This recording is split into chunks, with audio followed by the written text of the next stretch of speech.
자, 이제 의료법 그 제3조로 들어가겠습니다. 그래서 제가 이제 모니터를 좀 보면서 그 법을 한번 읽어볼게요. 의료기관이란 의료인이 공중 또는 특정 다수인을 위해서 의료조산업을 하는 곳을 말한다.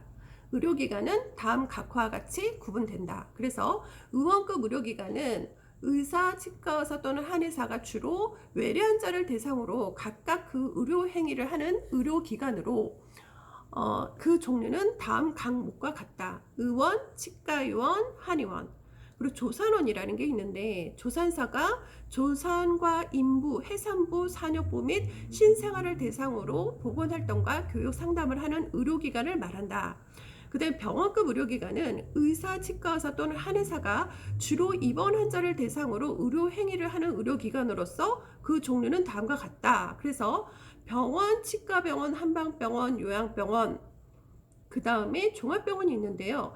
요양병원은 그 정신건강 증진 및 정신질환자 복지 서비스 지원에 관한 법률 제3조 5조에 따른 정신의료기관 중 정신병원 또는 장애인복지법 제58조 제1항 2호에 따른 의료재활시설로서 제3조의 이 요건을 갖춘 의료기관을 포함한다라고 되어 있습니다. 그리고 보건복지부 장관은 보건의료 정책에 필요하다고 인정하는 경우에는 제2항 1호부터 3호까지 규정에 따른 의료기관의 종류별 표준 업무를 정하여 고시할 수 있다라고 되어 있습니다. 그래서 제가 지금 의료법 제3조를 읽었습니다. 자, 그러면 해석을 해보죠. 의료기관의 정의를 내려보죠. 의료기관이 뭐래요? 의료인을 공중 또는 특정 다수인을 위하여 의료조산업, 의료업을 행하는 곳이 의료기관입니다. 그럼 의료기관에 우리 구분을 했었어요. 제3조에서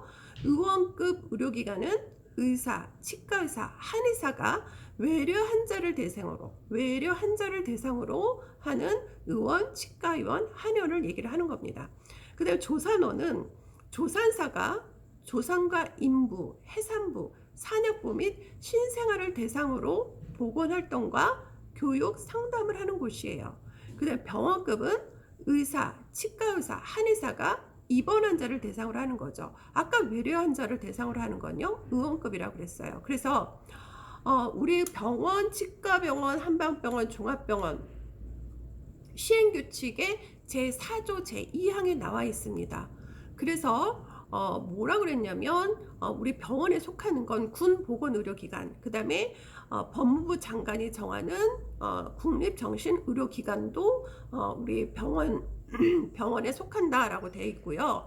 그 다음에 이제 요양병원, 그 종합병원이 있는데 우리 종합병원은 그 여기까지를 우리가 의료기관의 종류라고 할 수 있어요. 그래서 우리가 종별을 보면 종합병원, 병원, 치과병원, 한방병원, 요양병원, 의원, 치과의원, 한의원, 조사원 등 9종이 있죠. 그리고 우리 병원 등이라고 얘기를 하면 어떻게 얘기해요? 병원, 한방병원 및 요양병원인데 30개 이상의 병상시설을 요하죠.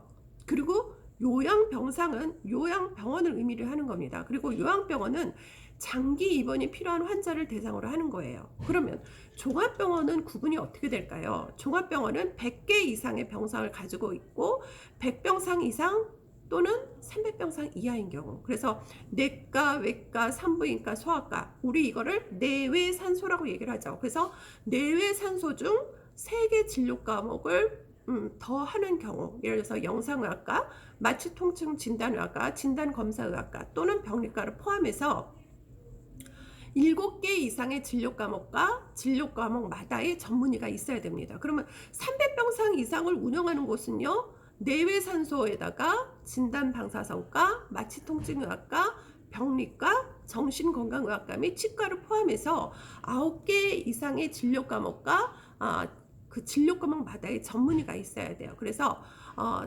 종합병원은 필요하면 추가로 진료 과목을 설치 운영이 가능하고요. 의료기관에 근무하지 않는 전문의를 들 수가 있습니다.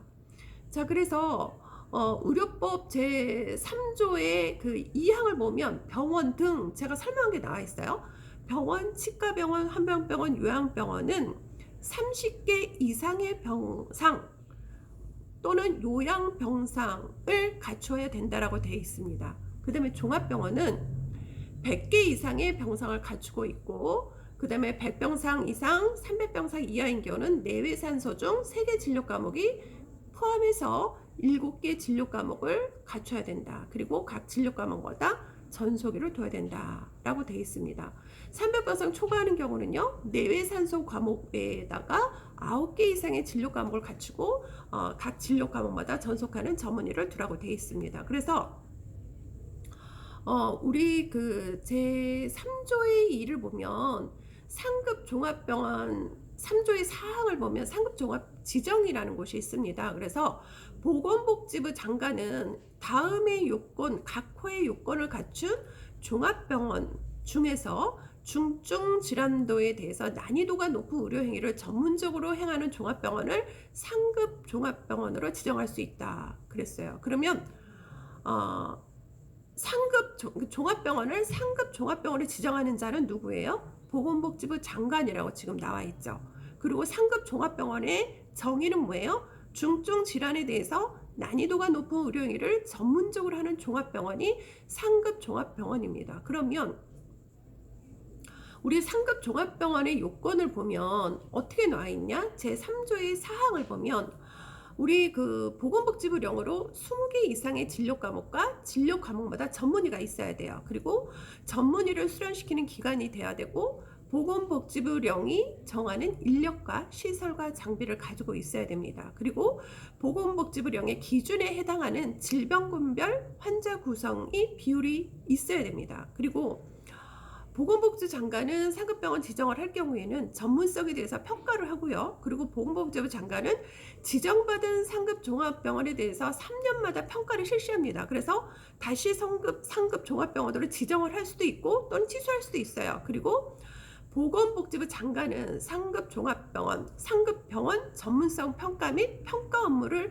관계 전문기관이나 단체에 위탁이 가능합니다. 그리고 상급 종합병원 지정, 재지정 기준, 절차 및 평가 업무, 위탁 절차 등은 보건복지부령으로 정할 수 있습니다. 제3조의 2의 전문병원 지정은 우리 다음 챕터에서 한번 해보도록 하죠.